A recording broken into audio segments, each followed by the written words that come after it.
WagerTalk one-day power pass, you receive every play from every betting consultant for one full day at the ridiculously discounted price of just $149. What's better than spending the day watching and following a great slate of games? Watching, following, and winning those games. Get every WagerTalk expert and every game they release for that day.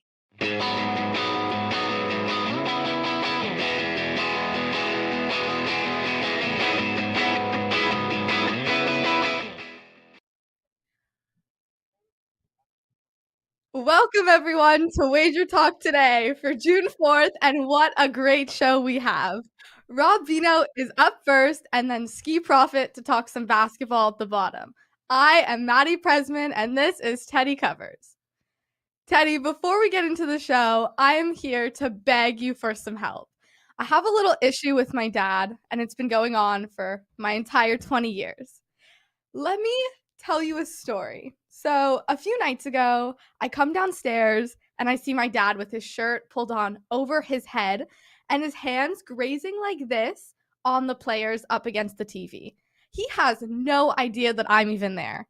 He was literally rubbing the head of the guy taking the free throw and cleaning the rim before the ball would go in. Yes, on the TV. He looked like a madman, so I decided to ask why he was stroking the players' hair and shooting their foul shots. He thought the players could literally hear and see them, giving them the mojo to win. The Nuggets were up by 1, so it was very stressful, and he was on the floor shaking with half his shirt on. One of the players goes to take the foul shot, and he literally started tweaking his nipples for good luck. We were then up by 3, but not for long. Damian took a 3-point shot and he was literally trying to swat the ball out of midair. When the refs called that foul, he jumped up and down, took his shirt off, and threw it at the TV. He started screaming and yelling and completely lost his shit. What do I do, and how do I get him to stop watching his bets? So, welcome to the show, Maddie. Glad to have you. And it's fun to see you in for Prez. He said I should expect something different at the start of today's show. I didn't know it was going to be this. In terms of fixing your dad, I honestly think he's unfixable. You know, what we need to worry about is you. Okay. Now, remember, the Nuggets ended up winning and covering that game. So now in your dad's head, that worked. Yeah, exactly. And he does it again. Now, we all have our own idiosyncrasies. We all have our own, our own little thing. Okay, I start a new Word document for my write-ups every time that I have a losing day. But if I have a winning day, I'm going to use that same Word document the next day. And, when you run, and I've got a really big run now, it's a pain in the ass to use a Word document because it's freaking, it's too long. There's too much on it. So we all have our little idiosyncrasies. But your dad is wired in such a way that, honestly, it's going to be real difficult for you to fix him. So what you want to do as a beginning bettor, whatever your dad does, do the opposite. In terms of your emotions during the game. Don't try to, because again, what you're doing at home in terms of freaking out and throwing things and rubbing players' head and touching the TV and, I'm going to wear my lucky underwear and, I'm not going to change my Word document. None of that has any effect whatsoever on what's going to happen on the court. So in your own mind and your own process, my advice to you is ignore as much of that stuff as you can and just focus on handicapping the games. I hope I answered your question. That is a good point. Yes, you did. And can we also get him to stop saying that things are oven, especially in front of my friends? It is so embarrassing. Yes. And unfortunately, it came into my head yesterday when I was talking to someone, and I immediately decided not to use that word. So that is a good idea. Your dad is a piece of work. What are you going to do? I'm sure Isaac's going to say the same thing about me when I'm when he's your age. But it is what it is. He's the oven stuff again. Trying to fix your dad is not going to happen. So what you try to do is find strategies to live with him without killing. Thank you so much, Teddy. So with that said, what did you learn last night? All right. What did Bettors learn last night? Let's get right into it. And again, last night, it reinforced a lesson. It's one that we talked about when the Warriors lost at home to Memphis. We talked about it when the Heat lost to Milwaukee. We talked about it when the Celtics lost. when a team is done, you take that fork and you stick it right in them because they're done. It doesn't matter if AD can suit up. It doesn't matter if it's a home game, especially for the teams that have championship aspirations, like the Lakers or the Celtics or the Heat. When they realize mentally, we're not getting the title this year, the effort wanes. Happened with Portland last night, and it happened with Portland when they're up 14 in the third. Denver made their run, and the Blazers knew what was coming. That was it. That was it. With the Lakers and the Suns, it didn't even take till the second half. The Suns blitzed them early, and the Lakers weren't coming back from that contest. So be aware. We're not going to see that again in the first round. Obviously there's only one series left. But when it comes to the second round and the third round and even the NBA Finals, this is an important lesson to stick in your head. When a team is done, they're done. What about you, Maddie? What did you learn last night? Maddie's gone, Theodore. Damn. What do you think? She's going to do the whole show? That was I her was idea. hoping. It was her idea. I was like, okay, give it a go. Teddy's easy to talk to. I didn't hear she a scripted word it well. though, man. Yeah, I didn't hear anything you said. I'm more curious about what you said. I said Anyway, that she can't fix you. Yeah, I'm unfixable. Anyway, guys, what a show today. Rob Veno. We absolutely love this guy. Killing it always in the NBA. We're going to talk 2 NBA games, 1 a baseball game, and Hakeem Profit's coming on for some women's NBA and the Dallas Clippers game. Rob, let's bring you right in, bro. Did you hear that? Did Teddy handle himself with respect? He did. Your daughter was terrific, Okay. Prez. I didn't realize what goes on in that household during games, but I got a clear picture now. Rob, that is legit. Like, I actually took some stuff out, but the worst part, no joke, I didn't know anyone was watching me, and I was literally tweaking the guy at the free throws nipples to give him love. Yeah, you should see me on NFL Sunday, dude. NFL Sunday is next level in this house. Anyway, let's get to it. Last we spoke, you were killing it in NBA, and based on your win percentage and profits made, it seems like you are still killing it in the NBA. Yeah, we've had a good run through the NBA playoffs, keeping all the numbers, NBA numbers intact. Number 1 at WagerTalk in 2020, year to date. Last 3 years, total profits made, a whole assortment of things. But last night was really good. And I have special thanks to give to Wesley Matthews. I didn't even have to tweak his nipples to rebound LeBron's garbage with about half a second left and stick it back in to get the first half over. So that was very nice of him. The Portland-Denver game got over pretty easy. So, yeah, 2-0 last night. Today we're going to talk a little bit differently than I talk about the NBA on this show. One series bet, 1 prop bet, and then we'll get to baseball. Well, let's get to it, man. Dallas playing the Clippers tonight, and you've got a bet on Kawhi. Tell us, what do we do? I do. I'm going to use Kawhi Leonard tonight, or I did bet Kawhi Leonard tonight to go over 29.5 points in this game. Last game, Rick Carlisle, give him credit.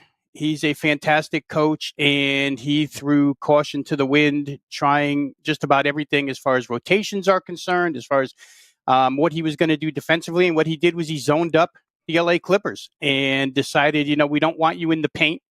We want you to shoot from the outside. LA really in 4 full quarters didn't figure it out. I shouldn't say that, because you know what? There's a really good website for those who don't know called shotquality.com, which will show you the shots taken in a game, and it will rescore the basketball game for you. And in essence, the Clippers had the far better shots, and in 58% of the rescoring process, the Clippers should have won that game. A lot of that's due to Kawhi. He had 20 in that game. He should have had 10 more expectancy-wise, which would put him at 30. He's had a couple other games here, a 41, a 30-plus, a 29. So he's been right either over this number or hovering around it in 4 of the first 5. I think tonight they figure out the zone and shoot it a little bit better. Let's face it, Kawhi was 7 of 19 from the field, 36.8%. The prior 3 games, he was an insane 38 of 53, 71.7%. So he'll probably meet somewhere in the middle tonight, which will help us out. 3-point land, 1 of 7. He was 9 of 15 prior to that in this series, 60%. I think law of averages brings Kawhi back here. He's getting to the free throw line, guys, which helps our points, 33 of 38. We know he's a pretty good free throw shooter, but he's making about 6.5 per game. He gets enough shots. You have to worry about shot volume if you're going to play it over with a player prop. And Kawhi's getting 19 field goal attempts on average per game. I think all of it adds up here, guys. They had a game to see this zone. I think Kawhi makes shots he didn't make last game. His sense of urgency is there. He's the star player along with Paul George. I think over 29.5 is a pretty good bet for Kawhi Leonard tonight. I'm certainly not going to try to talk you out of this one, Rob, but I do want to ask because it seems to me like Kawhi's game is that mid-range game. And when he dominated basically games 3 and 4, it was all the mid-range jumpers. And if the Mavs are playing zone to keep him out of the paint, that would seem to me to be more likely to depress Kawhi's scoring than increase Kawhi's scoring. Tell me your thoughts on that. Yeah, real quick, Teddy, because I had to go to that shot map in order to find out, where was this guy missing from? I mean, the 1 of 7 from 3 is easy. You don't need a shot map to figure that out. But where was he missing otherwise? And he did have 3 or 4 shots in that paint area where, generally speaking, Kawhi Leonard makes those shots, at least according to the probabilities and the expectations run by the particular website. So I think he makes those tonight. You can't. He's such a good mid-range player that you just can't expect him to go out and miss those shots again. A couple of them uncontested. I think that's why they expected him to score 10 more points in that game. I think they got rattled by it a little bit last game. Probably not as rattled by that zone in this particular game. So we'll see how it goes, but I like Kawhi over 29.5. Rob Veno, everyone. Rob is at WagerTalk.com. He's the #1 expert in the NBA this year. He was the #1 expert last year. And Rob, we just love having you on. Guys, 151 of you watching, only 21 likes. Please, please, please hit that like button. And Nate, one of our listeners, Teddy, one of our listeners, Nate, he writes he's at his daughter's field day at school, but he's watching the show. Nate, friends before family, baby. I get it. Dad of the year. But we love having you, Nate. You're one of you've been with us since day one, and thanks for being here. Rob, Milwaukee, Brooklyn. I think this could be a great series. I know everybody's very, very high on Brooklyn. I like Milwaukee. You want to bet this series? How do we bet this series? Yeah, I'm glad, Prez, that. Series-wise now I'm seeing an awful lot of places offering series over-unders. I'm a big over-under guy in case folks don't know that by now. But I saw a number here that I bet immediately. The over 5.5 games in this series, which means if it goes 6 or 7, you win. Yeah. Was only minus 150. To me, and I'm not in the business of laying, even 150 in baseball usually backs me off. But here I have no hesitation to lay 150, figuring this game goes 6 or 7. Now, the concern, Prez, real quick, if there is one, would be, can Brooklyn win this thing in 5 games? And on a scale of like 0% to 100%, I probably feel like that had happened 20%, a real low percentage. So I don't think Brooklyn's going to sweep. I don't think Brooklyn's going to win 4-1. Therefore, in my mind, I should win this bet. You have to, again, we can't predict things, but the only thing that could slow it down is if there's a serious injury to Giannis or Drew Holiday.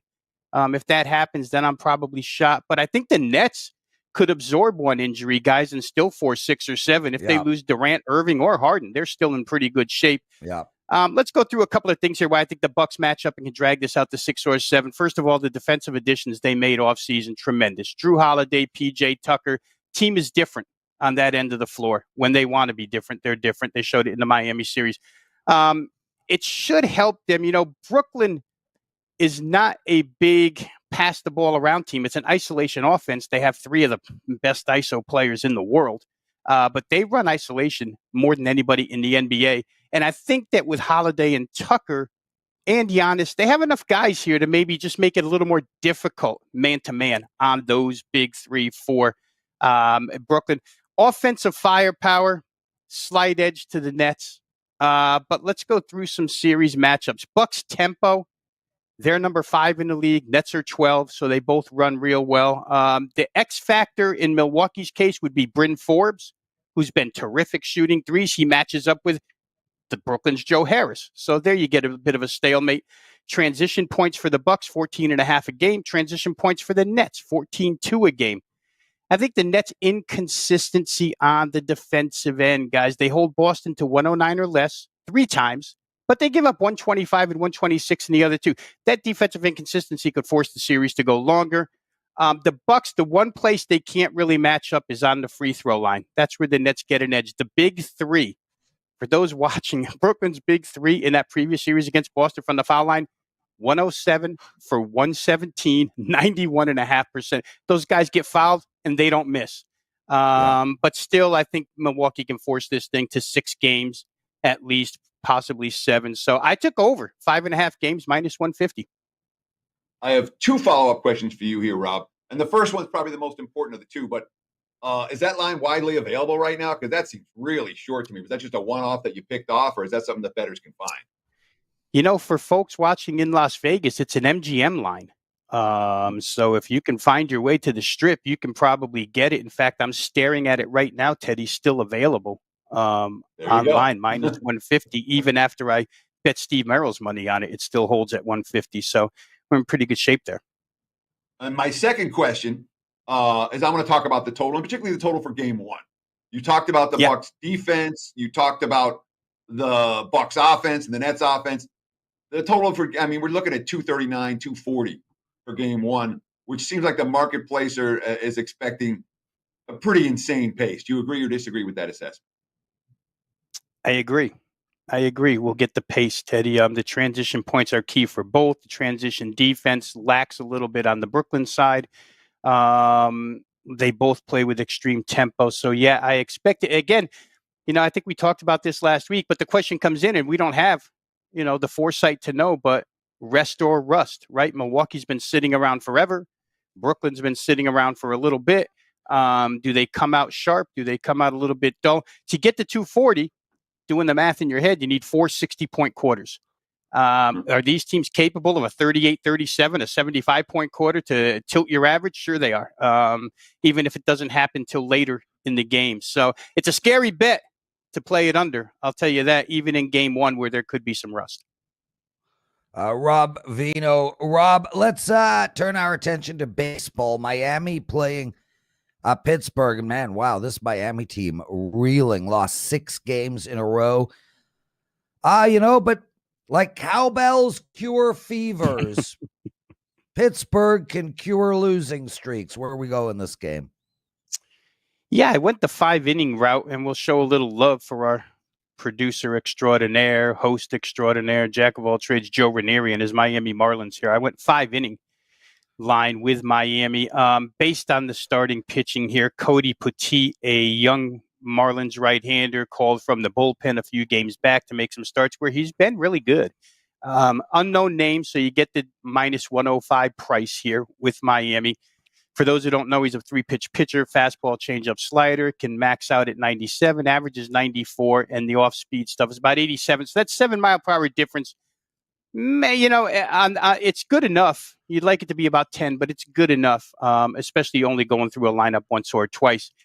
Weak hitting team in the Pirates. I don't have to describe those numbers against right-handed pitchers. I'm sure you guys have hashed them out or seen them yourselves 100 times. But in Potit's case, he's pitched 4 times as a starter. They've won 3 of the 4. And in fact, I used the 5-inning line for a couple of reasons. One is after 5 innings, they've led all 3 of his wins. They led the Mets 5-0 after 5. They led Arizona 3-2 after 5. They led the Phillies 1-0 after 5. The 4th start was against Boston. It was a 2-2 tie. Boston got to him in the bottom of the 5th. That was the best lineup he faced. Pittsburgh certainly not in that caliber. Mitch Keller, the pitcher on the other side, we can fade him. He's kind of a seesaw type pitcher. Good start, bad start, good start, bad start, last 6. But his home and away splits favor Miami here. At home, his whip is 2.0. He's got a 317 batting average against. He's got a 912 OPS against. And that's in 6 starts. So it's no real small sample size here. He's had 6 home starts, hasn't been good at home. I don't want to play full game, guys, because the Marlins bullpen is probably fatigued or ineffective. Take your choice. 4 guys in that relief corps have thrown back-to-back nights here. I don't want any of them on the 3rd night. They're not good on the 1st night. Why would I want them on the 3rd? So I'm going to limit it to 5 innings. Poteet's been pretty good through 5. Price is right, -105. Give me Miami first 5 innings. Just real quick on this one, Rob. I mean, do we trust the Marlins to get any runs? Because it's a lineup that's been, spent extended stretches of this season really scuffling, and the last week or so hasn't been all that pretty for Miami. Even against weaker starters, can they put up runs in bunches? Yeah, there's always that concern. I mean, I'm a guy who's used Sandy Alcantara. I'm a guy who's used Lopez first 5, and Alcantara can pitch brilliantly and walk out of there losing 1-0. Hopefully, in this case, the fate of Mitch Keller is enough to get them a couple of runs here. Poteet hasn't given up but 2 runs in his first 5 innings in 3 of the 4 starts. So I'm hoping that there's enough offense there. I mean, with Marte back and the lineup's a little bit better. So losing streaks are losing streaks, and they've gone cold, like Prez mentioned. But I think they can get through 5 here against Pittsburgh. Robert Veno, Rob, what do you got to promote, man? Yeah, first off, let's say that Nate at his son or daughter's field day is a good man watching us. Thank you, Nate. And, I agree. 21 out of 151 not hitting the like button. The other 130 should hit it for your daughter alone for that intro. So let's hit the like button, man. It makes no sense to me, man. I mean, it literally takes 1 second to hit the like button. We can only beg. Continue, my friend. We're doing it. At WagerTalk.com. Today we're going to have a play on the Dallas Clipper game, game 6. So you want to go to WagerTalk.com and find that. We mentioned the record's been pretty good run in the NBA. We'll also have 2 Major League Baseball plays as well. They'll go up within the next 60 minutes. So you want to look WagerTalk.com. Awesome stuff, Rob Veno, everyone. Guys, we're going to take a quick break. We got so much more to go. Teddy's Big Game Breakdown, Penalty Box segment, Skee Profit, some promotions. Stay with us. Each and every Monday is $9 Monday at WagerTalk.com. All daily picks packages are priced at only $9, including $40 5% best bets. As an added bonus, all new users will receive $25 in wager bucks credited to their accounts, available for immediate use after their initial $9 Monday purchase. So make sure to take advantage of $9 Mondays at WagerTalk.com.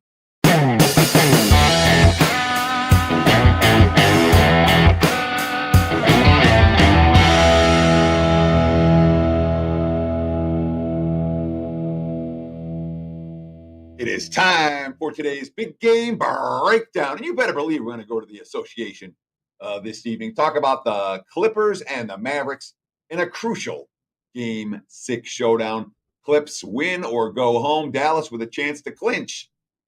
The Mavs haven't been in too many of these close-out games. And yesterday, not a week ago, not a month ago, it's yesterday, so I still remember it.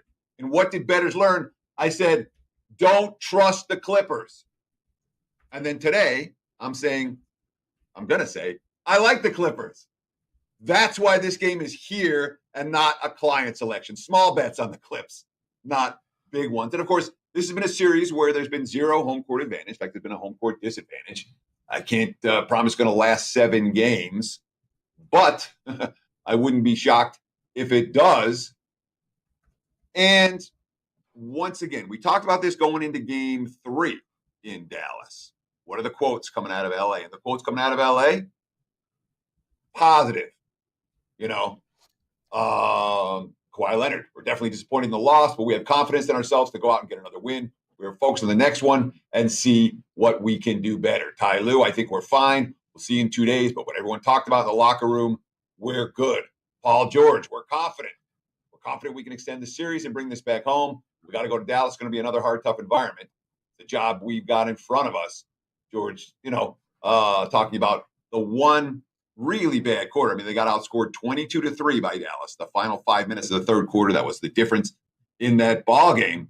And that was with George having taken a foul and sitting on the bench due to foul trouble. Quote, I just thought it was ticky-tack. They called on me, and then some contact plays down the stretch weren't called on the other end. So I don't know what's a foul and what's not a foul, but you can't have quarters like that. Yeah, he's right. So here's Dallas, again, in a closeout game, and they're not in a situation where they're coming off a ridiculous shooting performance or anything like that. But as Rob Veno said just a few moments ago, when he was talking about this game in this series, he's like, yeah, we think the Clips will have a better second look at that Mavs zone they did the first time around. I agree with that assessment. This has been a crazy back and forth series. I think it stays that way. Not loading up on the Clips. They're not a team I can trust with a max size wager or anything close right now.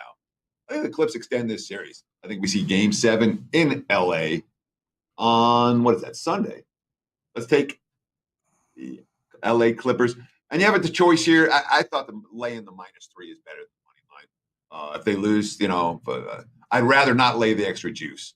And if they win by a point or two, so be it. We'll take the loss in a game we could have won otherwise. But in my mind, the risk-reward ratio for a money line play on the Clips here, a little bit too great. I'd rather lay the points and let the chips fall where they may. There you have it, Prez. There's my big game breakdown. Back to you, Mike. Well, we could never be upset with a Game 7, Teddy. Just incredible drama this time of year. My kids say I say that wrong. It's drama. Yes. Drama. Anyway, I like drama better. It sounds better in my head, and I have a lot of issues in my head. Teddy, it's Freebie Friday over at sportsmemo.com. Every single Friday, we pick one guy and we give his plays out for free. Yes, free. Not a penny, not 2 pennies, not $1. Free. Today, Dr. Chuck, 5-unit play. He is on a big roll too. 31-17 baseball run right now. 40-20 baseball run. Dr. Chuck, Freebie Friday. His 5% MLB play, totally free. What's up, my friend? Well, I want to ask, so with the Freebie Friday, where we're just giving something away for nothing, what's the point of that? The point of that is to allow our listeners, our viewers, our watchers, our friends, our fans to see the type of work that these handicappers provide. All of these guys, except me and Gianni, write tons of analysis with their picks. And a lot of times, Teddy, a lot of our customers are not blindly buying and betting your play. They're buying plays and they're reading the analysis and they're deciding on their own after reading the analysis, do they or don't they want to bet that play? And it's very important to find a handicapper that you like to read. I mean, for instance, if you want to read the book Roots, you buy Tony Finn. If you want to read the book What Men Think About, you buy me. Do you know about that book, Teddy? What is it, just all blank pages? Yeah. Yeah. Yeah, it's a legit book. Yeah, so, I mean, fair, but the whole point is that this whole, go to Sports Memo and get this play for free, we're not going to, call you at home. There's no bait and switch. Oh, my God, dude, it literally is just go over to Sports Memo and get a play for free, and that's an effort to build sales over there. It's nothing, there's no... Yeah, we don't... there's no nonsense with it, so... Dude, we don't call anybody, but we do send people directly to your house. They don't even knock. They just walk into your backyard, sit on your patio and wait for you to walk out. When you do, they go, boo, buy a play. Oh my God. Can you imagine getting a phone call? Hey, want a winner? I mean, wasn't that 300 years ago? That shit still happens today. The boiler my rooms are still out there today, man. Oh, my God. But with that said, I do want to say I wasn't making fun of Tony Finn. His analysis, as Abid wrote, is oven. I can't wait to hear what you told my daughter about that oven thing. Oh, my God. I embarrassed the hell out of my children, Teddy, and I realized last night I'm turning into my dad. It happens. Yeah, like no, and then we'll bring Skee in. We used to, I remember saying I come home from school, I'd be like, Dad, today was awesome, or today smoked, or whatever slang we used at the time. And my dad would be like, that doesn't even make sense. How could it be bad? He would always be like, how could it be bad? I thought it was good. And he would like make fun of the slang, and then he would make up his own slang, and I would be like, you are the worst. And now I'm doing it. Skee Profits, everyone. Skee, you're going to turn into your dad too one day. Just remember that as you're young. Give him love. How are you, my friend? My sister told me the other day, she said, you're turning into Tiny Frank. So maybe it's starting to happen already. But, I'm okay. As you guys know, I'm probably irritated still with the Lakers losing. But other than that, everything's fine.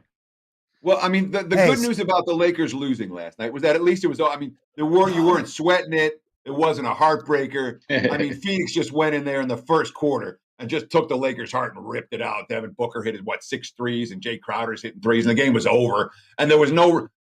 Did you know the Lakers weren't making a run? Because I was pretty good. I hope you weren't betting the Lakers in game.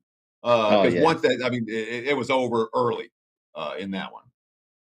Yeah, I think you made a little bit of money second half, but I didn't get involved. I was over it. I saw the effort from the guys, and I wanted no parts. But in general, you know what I noticed? What's that? I need to just throw everything else out the window and just bet totals. I've won 20 of my last 24 totals, and I don't know why I'm not just betting those only. Yeah, wow. 20 and 4 totals run. But Skee and Teddy, I got to ask you guys, you obviously listen to the commentators when you're watching the game, and last night was blatant, like somewhere in the middle of that third quarter, sorry.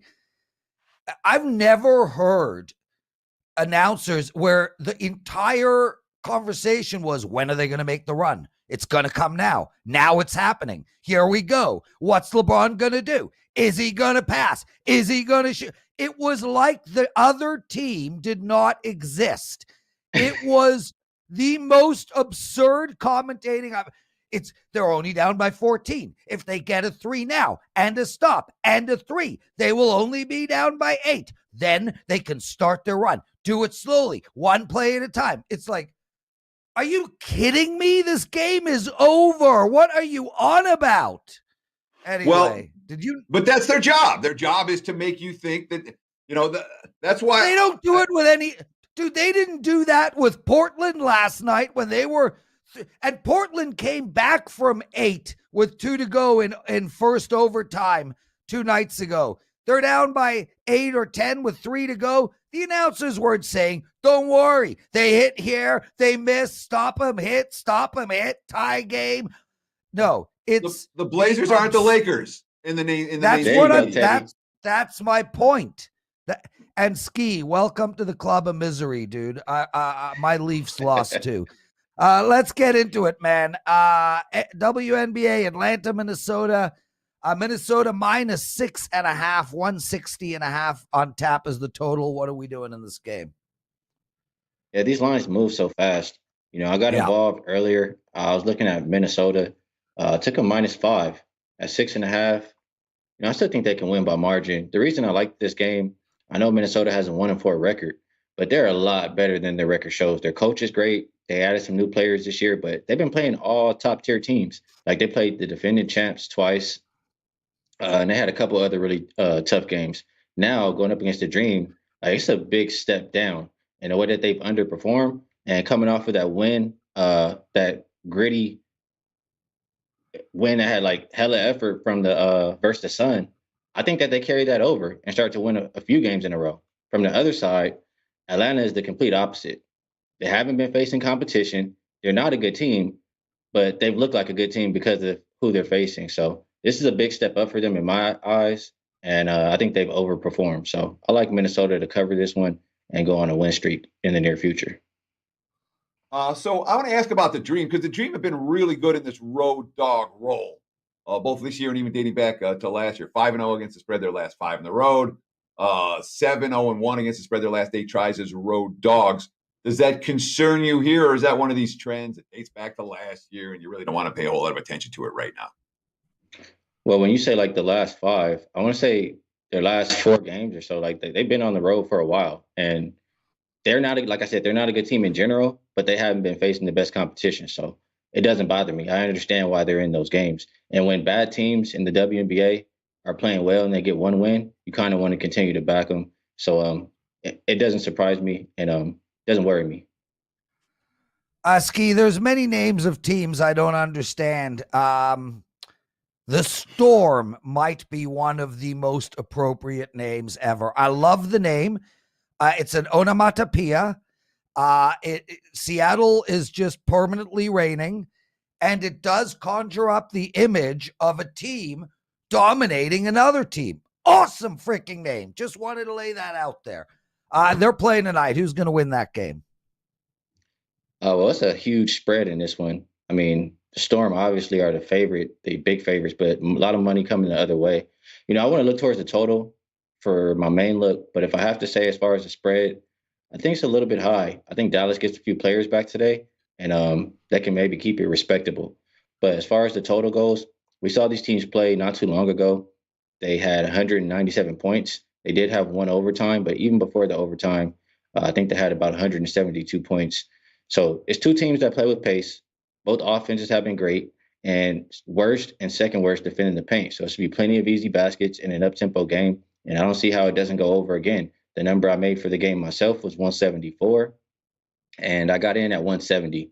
I can't see where it is right now. Last I saw, it was 171 or 171 and a half. Yeah, 170 and a half. Okay. Yeah. So it's still a pretty decent number. I like it to go over. And I was also looking at the first half. I mean, in Storm games, they average about really close to 85 points in the first half.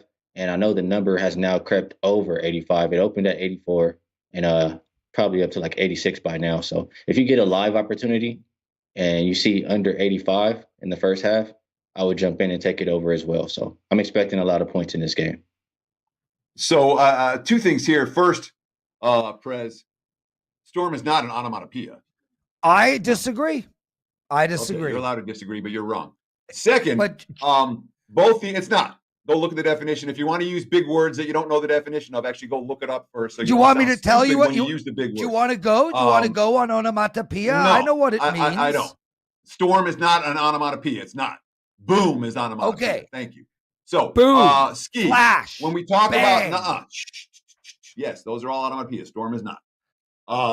Both teams say under in their last game. Does that concern you at all for this one? But it was both because of defensive efforts last time out. Are you worried that we're going to see D keep this game under the total? Well, there's one person here who doesn't know what that means. I don't even know if I can say it, and that would be me. It's brutal to say. No, it doesn't bother me. I mean, if anything, when you see teams shoot really poor, you expect them to have a better night the next time out. Number 2 3-point shooting team, number 5 3-point shooting team.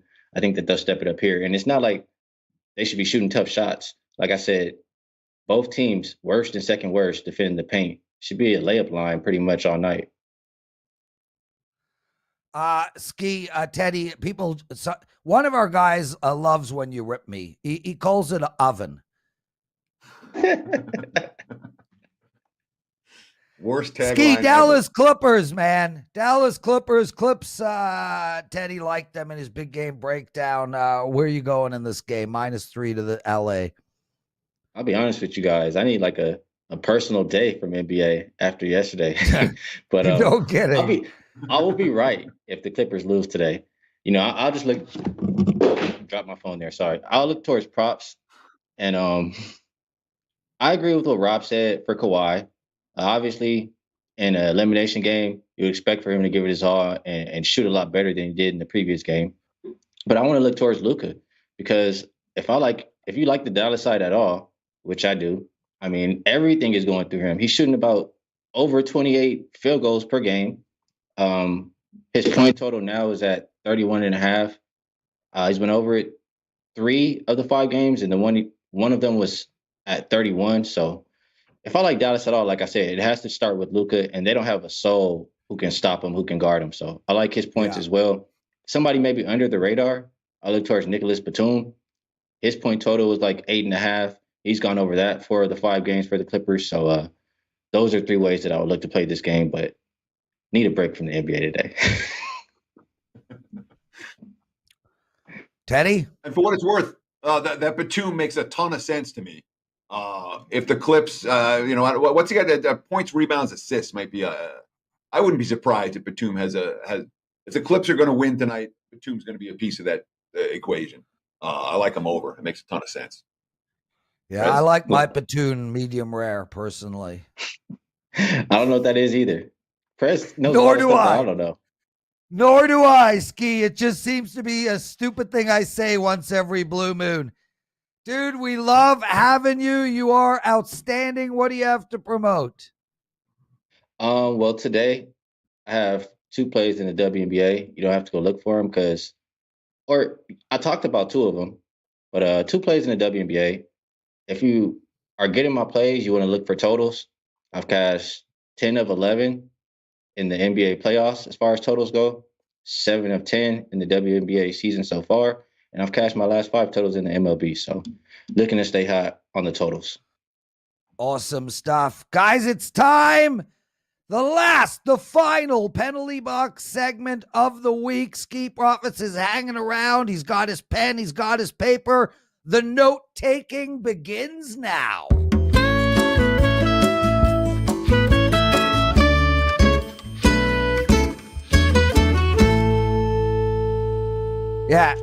Yeah, Joe, show Teddy. Show what Teddy is doing right now. Yeah, there he is, taking notes. Okay, Teddy, it's okay. I'll talk slow for you, Theodore. Anyway, guys, thanks so much for watching WagerTalk today. You can find us every day, 12 to 1 Eastern time on our YouTube channel, WagerTalk TV. What an outstanding show. Teddy, I got to tell you, man, I am in the dumpers in hockey. You roll like a madman for 5 straight months, literally avoided a slump for 5 straight months, and alas, a slump has hit. I want to apologize to all the guys who only bought my playoffs. I've stunk, but I will turn it around. That I know, and I feel great about my 2 plays tonight. Let's get into some free stuff. And again, Andrew McGinnis, I gave out a play of his last night. It won. I asked him to send me another one. Luc Dubois, over 1.5 shots. Scheifele's out. Ridiculous hit against Jake Allen. I don't know if you got a chance to see it, Teddy. Vicious. That's going to move Luc Dubois up to the first line. He's going to have a much bigger role tonight. He's a centerman. He'll be in the slot a lot. Take Luke over 1.5. As for the 2 games, Montreal under the total of 5.5. I know that the last game against Winnipeg went over, but every game Montreal played with Toronto, all 7 went under. Take the under, and I like Vegas, Vegas, Vegas on the money line. I don't understand that line at all. They dominated game 2. They're in must-win mode, and it's basically a pick'em. That's it for me, Teddy. What a fun show. Love you, bro. Take us home. I got a fried chicken sandwich that the chef made. What? Oh, a blank? Nothing. Is that blank? Yeah, blank. Oh, no, you didn't say take Vegas and take some guy over 2.5, so I appreciate that. 1.5. Wasn't Marchand, though. Marchand's your favorite player. I'm trying to take us home. And he scored the game winner last night. Bye. That's awesome. Happy for Marchand. Thank you so much for taking time out of your Friday to hang out with Prez and I. We will do it again all next week, Monday through Friday, 9 a.m. here on the left coast, noon on the East Coast. I want to thank Rob Veno. I want to thank Hakeem Profit. I want to thank Joe Ranieri behind the scenes. And, of course, I want to thank Maddie for co-hosting today. Really appreciate her being on the show. Enjoy the games. Good luck all weekend. We'll see you on Monday. Cheers.